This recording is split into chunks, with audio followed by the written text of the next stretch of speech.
What's good, everybody? It's your boy, the We're back with another video. We are officially in March, and we are officially into conference tournament season, which means big conversations needs to happen. Regular season is over. We're done with that. We were in the regular season, and we were looking forward to conference play. Conference play has ended. I was gonna say has to come. I don't know if that's the right word in that instance, so we're not gonna use that word. But it is time to have some conversations about certain teams, certain players. Really, this is going to be more of a outlook kind of thing. We're looking at conference tournaments, kind of doing a prediction thing. We're looking at awards. I saw that Lauren Betts won Big Ten Player of the Year. I can't say I disagree with it necessarily. I still think it should have been Olivia Olson. It is what it is. It doesn't really matter that much. I still think Lauren Betts had a phenomenal year. Obviously, with only one loss for UCLA, no losses happening in the conference or in conference play. That gives her an edge there. She's also the Big Ten Defensive Player of the Year, which makes sense because she could be the back-to-back reigning National Defensive Player of the Year. So, credit goes to Lauren Betts for winning her Big Ten Player of the Year. It's not back-to-back because Juju got it last year. Let's look at some conference tournament brackets because some of these are interesting because even though some of these teams are ranked pretty high or ranked in the top 25, they are ranked somewhat low in their conference tournaments because of how good their tournament or how good their conference was. So, the ACC tournament starts tomorrow. The top 4 seeds: Duke number 1, Louisville number 2, North Carolina number 3, NC State number 4. You got Notre Dame at number 5 after a big win over Louisville. And then you have Virginia Tech number 6, which Virginia Tech, North Carolina potentially would be really fun to see in this kind of setting. Syracuse 7, Virginia 8, Clemson 9. No disrespect, but the first games, if you see, those will be there. If I had to take I don't want to say a guess, I feel like Duke. See, this is the weird thing. Louisville and NC State have been really good in the conference tournaments over the last 4 to 5 years. I feel like NC State when they had Alyssa Cunane, they had Raina Perez. Even over the last couple of years without them, I feel like they've done really well. Even when Virginia Tech was where they were, with Elizabeth Kitley and Georgia Amore, I feel like NC State was still always right there. Louisville was still always right there when they had Haley Van Lith, even after she left. And then obviously you have a Duke and you have North Carolina who are always in the conversation, and you also have a Notre Dame who has a Hannah Hidalgo. Say what you want, but Hannah Hidalgo's had a phenomenal season, and she's capable of putting on a performance that can just take her team past any other team that's in her way. So the potential matchups would be the winner of Virginia and Clemson would play Duke in the quarterfinals. Whoever wins out of Miami and Stanford would play Notre Dame, and whoever wins that game would play NC State in the quarterfinals. Syracuse would play the winner of California and Wake Forest, and then the winner of that game would play Louisville. And then the winner of the Georgia Tech-Florida State game will play Virginia Tech, and the winner of that game will play North Carolina in the quarterfinals. So, I'm not going to go through all this thing and say, this happens, this happens, this happens. We're just going to look at some things. We're going to present the matchups, and then, we'll give our prediction, and then we'll go to the next one. We've got the Big Ten. Now, this is one of those conferences where I was like, man, it's interesting because these teams are ranked, but they're ranked low in their conference tournament because of how good that conference tournament is. Or how good the conference is, not how good the conference tournament is. We have the top 4 seeds of UCLA number 1, Iowa number 2, Michigan number 3, and Minnesota number 4. We got Ohio State at number 5. We got Maryland at number 6, Michigan at number 7, and Washington at number 8. I don't remember if Washington is currently ranked, but at least the top 7 seeds in their tournament are ranked currently. And then, if not Washington has been ranked a few times this year. Illinois has gotten some big wins.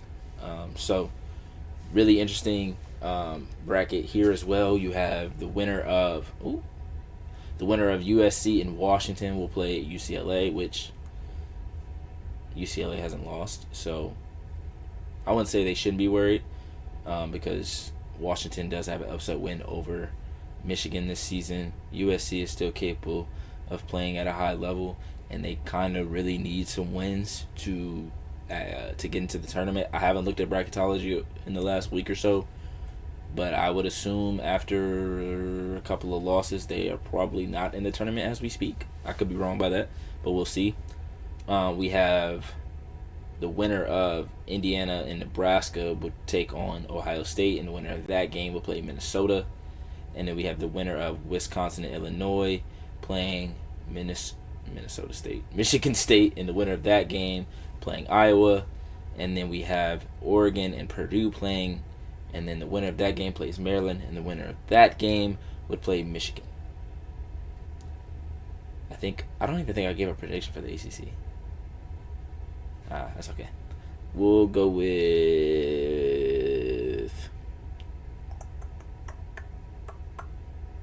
Duke. We're gonna go with UCLA, but if I had to choose a different team, I'm gonna go with Michigan. I think Michigan. I know they lost to Iowa, but I still think Michigan is one of those teams that is like bound for an Elite Eight appearance. I feel really good about their top two players and the players that are around them. The way that they play defense, the way that they play together, the way that they're really never out of a game. They almost came back and beat UConn. They came back and almost beat Vanderbilt. They had a comeback, or nearly. They had a comeback win against Michigan State, I believe. And there was another game recently where they were down, and looked like they were about to lose, and they came back and won. But I can't remember who that game was against. Maybe it was Maryland. I could be wrong. But they deserve a lot of credit for the season they've had. Iowa as well. Iowa, when Caitlin Clark left, a lot of people thought, Iowa was just going to fall off. They are far from that, and they're going to continue to get better when they continue to bring in these top recruits that they bring in year year out. So Iowa deserves a lot of credit for sure. Minnesota is one of the teams that I've been harping on all preseason and for the last couple of years. So I would love to see them, advance to the quarterfinal, play against UCLA, be in that big game situation before getting into the NCAA tournament. And obviously, if they're able to go in and win that game, that's huge for them, huge for their confidence. So definitely not going to put it past them and say that it won't, it's impossible to happen, because it definitely is possible. And then we have the SEC, which is another one of those interesting tournament or interesting seeding numbers. We have Kentucky's a 9 seed. They're ranked in the top 20, if I'm not mistaken. Maybe they fell. No, they should be. They're still in the top 20 because it's only Tuesday. Arkansas. Well, that makes sense. You have Ole Miss number 7, Georgia number 8. Again, Kentucky number 9, Texas A&M is a 10, Tennessee is a 6, Texas is a 3, Vanderbilt a 2, LSU is a 4, South Carolina is the 1. So theirs is much more laid out. I like the way theirs is laid out. It's just straight across, boom, boom, boom. All right, so Arkansas and Kentucky will play. The winner of that will play Georgia. The winner of that game would play South Carolina in the quarterfinals. Mississippi State plays Florida. The winner of that plays Oklahoma. The winner of that game would play LSU in the quarterfinals. Auburn and Texas A&M would play. The winner of that game will play Ole Miss. The winner of that game will play Vanderbilt. You have Missouri, Alabama. The winner of that game will play Tennessee. The winner of that game will play Texas. It's going to be hard for me to not say that South Carolina is going to win this. I do think we get... I do like that we're going to see... We'll see. I can't just assume that we're going to see that.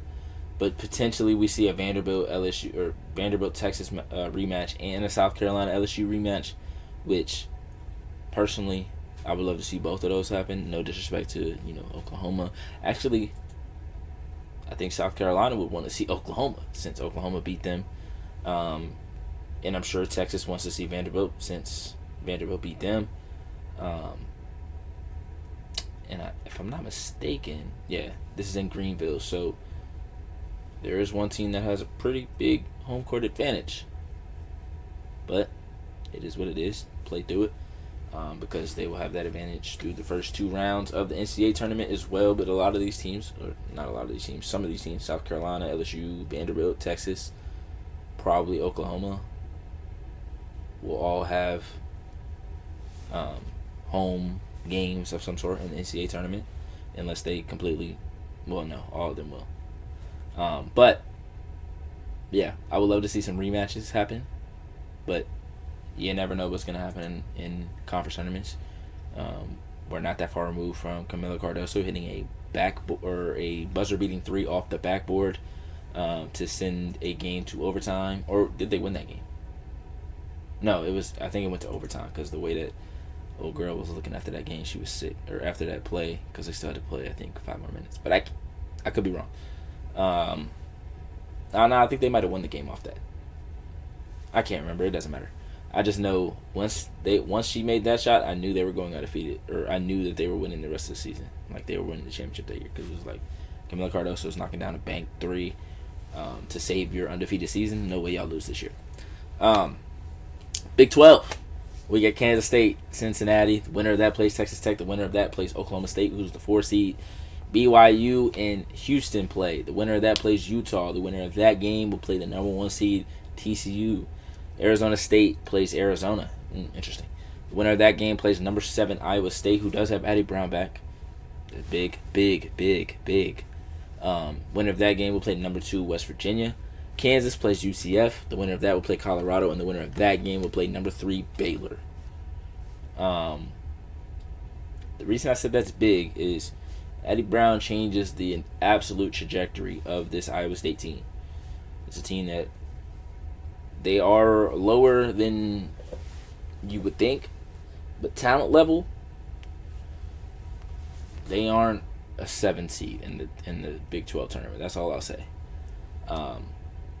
So if I'm West Virginia, I'm packing my lunch, because that quarterfinal matchup potentially on Friday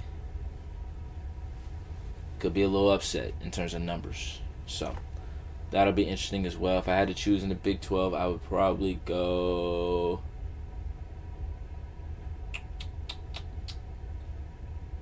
I'll just go TCU. They've been the best team in the Big 12 all season. I'll just take the Big East. We don't really need to look at that, do we? Connecticut's gonna win that. The last tournament ends March 15th, which I think that would mean that the NCAA tournament would start like the March 18th, 19th, maybe somewhere around then. I cannot wait. I have a lot of ideas of conversations I want to have before we get there. I don't think there's been any other awards named, but I'm going to double check really quickly.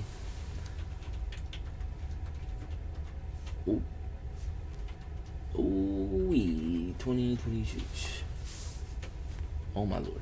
Oh my goodness. Okay. What is happening? Okay. Oh wait, hold on.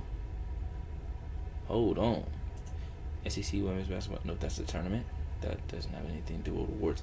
I saw something that said Michaela Blakes was National Player of the Year, and I definitely did not see that. Okay, 2026 Women's Basketball Awards announced. Perfect. That was 6 minutes ago. Player of the Year, Michaela Blakes in the SEC. Makes sense. With her teammate Aubrey Galvin named Freshman of the Year. Love that. Ole Miss's Cody McMahon is the Newcomer of the Year. Makes sense. Raven Johnson was voted as Defensive Player of the Year. Also makes sense. LSU's Malaysia Fawali was named 6th Woman of the Year. Makes sense, with Scholar Athlete of the Year going to Alabama's Carly Weathers. Congratulations to her. Vanderbilt head coach Shea Ralph was named Coach of the Year. Makes sense. 27-3 overall record, 13-3 in SEC play. The 27 wins are the most collected in a regular season by Vanderbilt, and they still have time to go, which is the 5th most wins. Fifth most wins in an overall season in school history. The 13 league wins sets the school record for most SEC wins in a season. Vanderbilt collected 7 wins over ranked teams in 2025-2026, which is the most by a Commodore team in the regular season since 1995-1996, Ralph, who was the first Vanderbilt head coach to win SEC Coach of the Year, led the Commodores to a top 5 ranking for the first time since 01-02 season. South Carolina's 5 total all SEC selections matches Tennessee 2001 for the league record.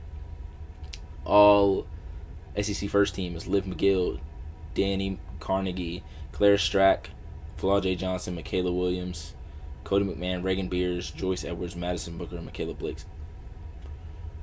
There's 10 players on the first team. 1, 2, 3, 4, 5, 6, 7, 8. Hold on, that's more than 1, 2, 3, 4, 5, 6, 7, 8, 9, 10. Oh no, there's 10. There's 10 people on the first team, and there's 10 people on the second team. Holy moly! Do I just not pay attention to how many? Hold on.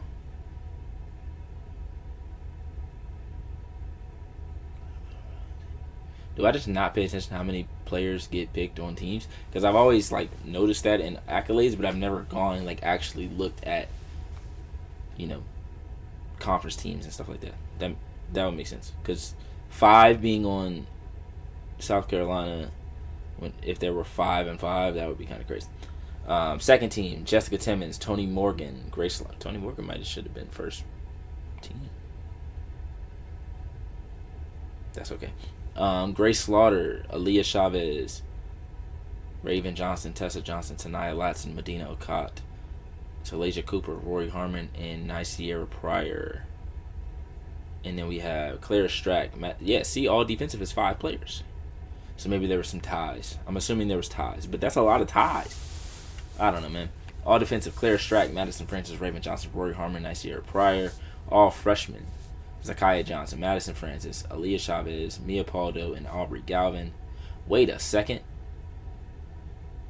Aaliyah Chavez didn't win SEC Freshman of the Year. So, is there a world where she wins National Freshman of the Year, but doesn't win her conference conference Freshman of the Year? Because, Aubrey Galvin's been really good. She's been really good all season, and she's turned it up the last couple of weeks or so. But I feel like Aaliyah Chavez has done enough as one of the key players on her team to, I don't know. Yeah. Okay, we got the SEC. Let's see if there's anyone else. I know the Big Ten announced theirs, but, UCLA announced, I don't know.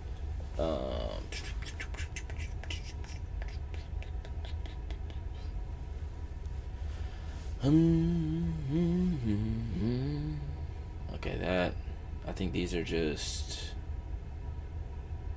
Oh yeah, see, this is the SEC. Okay, so that's where it's saying Player of the Year, Michaela Blakes. Okay, that makes sense. I was confused for a second. I was about to say, how do we get National Player of the Year, dropped? And I didn't see that. But I think that's the only ones that have dropped so far. If there's any more, I'll talk about that tomorrow in the video I do. But I just want to get on here and have a conversation about, the regular season. The regular season was phenomenal. I think we got to see some really good games. We got to see some really good teams continue to get better. UConn went undefeated. UCLA lost just one game. Ended up going undefeated in conference play in a really, really loaded conference with Iowa, Michigan, Maryland, Michigan State, Minnesota, Illinois, Maryland, Ohio State. So they deserve a lot of credit. South Carolina had one loss in the conference to Oklahoma. Outside of that, they were rather flawless. They beat LSU. They beat Vanderbilt. They beat Texas. They beat everybody but Oklahoma. I was just trying to think Ole Miss. I was trying to Tennessee. I was trying to think of the other top teams in the conference. Off the top of my head, Kentucky. Kentucky had a really good regular season. TCU had a big regular season. Shout out to Olivia Miles. She will most likely be the Big 12 Player of the Year.